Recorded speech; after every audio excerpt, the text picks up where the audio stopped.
दोस्तों नमस्ते, मैं सुशील कुलकर्णी। आप देख रहे हैं एनालाइजर न्यूज हिंदी।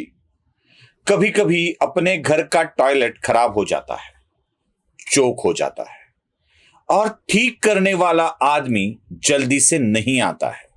टॉयलेट अपने घर का ही होता है और उसका चोकअप निकालना जरूरी होता है।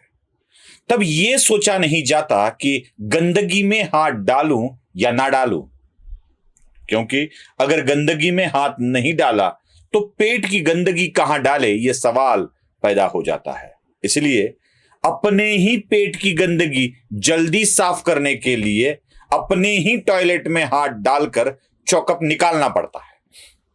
ठीक उसी तरह मैं आज अपने ही घर के टॉयलेट में अपनी ही गंदगी साफ करने के लिए हाथ डाल रहा हूं। मजबूरी है मेरी, माफ कर दीजिएगा। नासिक के एक पत्रकार है, कहते हैं कि ब्राह्मण कुल में पैदा हुआ है, कहते हैं हिंदू कुल में पैदा हुआ है। और उसी पत्रकार ने अपने मुख से जो भी कुछ शौच बाहर निकाला है ना, उसके कारण मेरे समाज में गंदगी पैदा हो रही है। कोई है, मराठी फिल्मों में टकलू हैवान कहते हैं, ऐसा ही एक स्वयं घोषित पत्रकार है जिसने पहले भी ऐसे गंदे गंदे आरोप किनके ऊपर लगाए थे। उस पत्रकार का भाई राष्ट्रवादी कांग्रेस पार्टी का सदस्य है, इसलिए वो भारतीय जनता पार्टी को बदनाम करने की कोशिश करता है तो करे, मरे, हमें कोई लेना देना नहीं है। लेकिन जब यही पत्रकार हमारे आराध्य के ऊपर कोई आरोप करता है तो उसको जवाब देना अनिवार्य होता है। सुन भाई टकले, मैं गंजेपन की बात कर रहा हूं। सुन भाई टकले, तूने जो बका है उस बके का एक भी लिखा होना तो रख दे दुनिया के सामने। तेरे पास आने की बात क्यों करता है? क्यों करता है तेरे पास प्रूफ तो रख दे। कहां रखा था सावरकर को बंगले में? जरा बंगले का पता बता दे। कौन देता था कलेक्टर जितनी पेंशन सावरकर को? कलेक्टर से भी ज्यादा पेंशन कौन देता था सावरकर को? अगर तेरे पास सैलरी स्लिप है ना तो बता दे दुनिया के सामने। किसी अधरंगी किताब की कथाएं मत बता भाई। बताना है तो असलियत बता, विथ प्रूफ बता दे। कौन रहती थी सावरकर के साथ महिलाएं, यह भी बता दे। क्या सावरकर के साथ रहने वाली महिलाओं का नाम आभा, प्रभा या मनु था? यह भी बता दे। मैं तो महिलाओं के नाम ले रहा हूं काल्पनिकता से।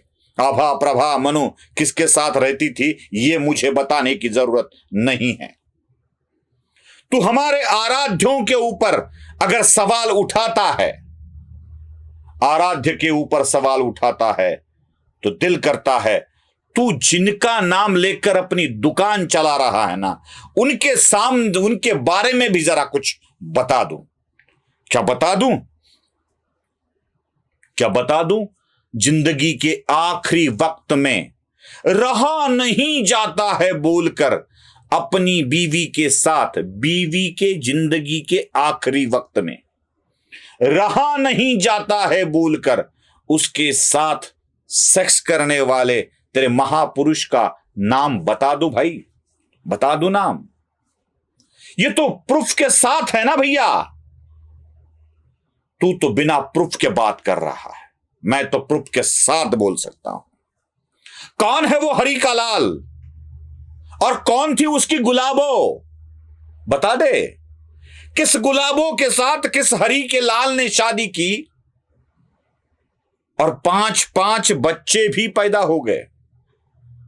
गुलाबों से शादी करने के लिए, उसकी बहन से शादी करने के लिए हरी का लाल अब्दुल्ला बन गया। यह भी कहानी बतानी पड़ेगी ना। ये कौन हरी का लाल है और ये किसका लाल है? कौन है ये मनी का लाल भी? यह भी जरा सामने लाना पड़ेगा। ये मनी के लाल का एक फातिमा नाम के लड़की के साथ क्या चक्कर चल रहा था, क्यों विरोध किया गया, यह भी जरा बताना आवश्यक हो जाएगा। इसके भी प्रूफ अवेलेबल है ना मेरे दोस्त टकलो हैवान, इसके भी प्रूफ अवेलेबल है। क्या बता दूं कि चेन्नई में हरि के लाल को 1 रुपया जुर्माना हुआ था उस वक्त। क्यों किया गया था? स्वतंत्रता के तुरंत बाद क्यों किया गया था? क्योंकि यह हरि का लाल ही दारू पीकर शोर कर रहा था, दारू पीकर नंगा नाच कर रहा था। चेन्नई में पुलिस ने उसको गिरफ्तार कर दिया और एक बड़े व्यक्ति का लाल है बोलकर छोड़ दिया था। बता दे ये सच्चाई भी, बता दे तेरे महापुरुष की सच्चाई जो जवान लड़कियों के सहायता के बिना चल भी नहीं सकता था। जब भी वो घर से बाहर निकले या प्रार्थना के लिए बाहर निकले तब औरतें साथ में चाहिए, जवान लड़कियां साथ में चाहिए। बता दूं किस मनु के ऊपर? अपने ही 8 साल के पुत्री के ऊपर एक पिता बलात्कार करता है, एक पिता। और उसके बलात्कार की कहानी दादा अपने पुत्र को चिट्ठी लिखकर बताता है कि उसने बताया मुझे कि तूने ही उसके ऊपर बलात्कार किया है। अब ये मनु और मिलने को आने वाली मनु अलग अलग हैं। जरा कुछ मनु का चक्कर एक न समझिएगा। बता दे ये कहानी भी। हम चुप है इसलिए कि वो कैसे भी हो किनके लिए आदर्श है।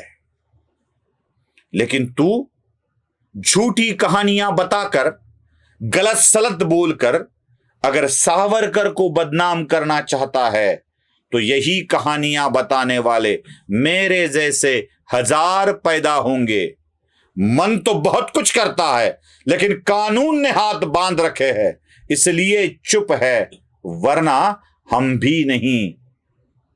छोड़ दो। नमस्ते।